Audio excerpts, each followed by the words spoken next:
Hello, അസ്സലാമു അലൈക്കും.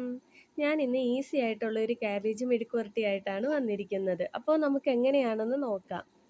അതിനായി ഒരു ക്യാബേജ് എടുത്ത് ഞാനൊരു ഹാഫ് ക്യാബേജ് ആണ് എടുത്തത്. നിങ്ങൾക്ക് ഇഷ്ടമുള്ള അത്രയും എടുക്കാം. അത് ചെറുതായി കട്ട് ചെയ്ത് വെക്കുക. ശേഷം ഒരു പാൻ അടുപ്പിൽ വെച്ച് അതിലേക്ക് എണ്ണ ഒഴിച്ച് കടുകിട്ട് കടുക് പൊട്ടി വരുമ്പോൾ ഒരു സവാള ചെറുതായി കട്ട് ചെയ്തത്, കുറച്ച് കറിവേപ്പില, ഇഞ്ചിയും വെളുത്തുള്ളി ചതച്ചത് ഈ എണ്ണയിലേക്ക് ഇട്ട് കൊടുത്ത് നന്നായി വഴറ്റുക. നന്നായി വഴന്നു വരുമ്പോൾ നമ്മൾ ചെറുതായി കട്ട് ചെയ്ത് മാറ്റി വെച്ചിരിക്കുന്ന ക്യാപ്സിക്കം അതിലേക്ക് ചേർത്ത് കൊടുക്കുക. ക്യാപ്സിക്കം ഓപ്ഷനിലാണ്, നിങ്ങളുടെ കയ്യിൽ ഉണ്ടെങ്കിൽ നിങ്ങൾ ചേർത്താൽ മതി. ശേഷം നല്ലതുപോലെ വഴറ്റുക. ഒരുവിധം വഴന്നു വരുമ്പോൾ നമ്മൾ കട്ട് ചെയ്ത് മാറ്റി വെച്ചിരിക്കുന്ന ക്യാബേജ് അതിലേക്ക് ഇട്ട് കൊടുത്ത് കുറച്ച് ഉപ്പും കൂടെ ഇട്ട് കൊടുത്ത് നന്നായി എല്ലാം കൂടി മിക്സ് ചെയ്തെടുക്കുക. ശേഷം അടച്ചു വെച്ച് വേവിക്കുക.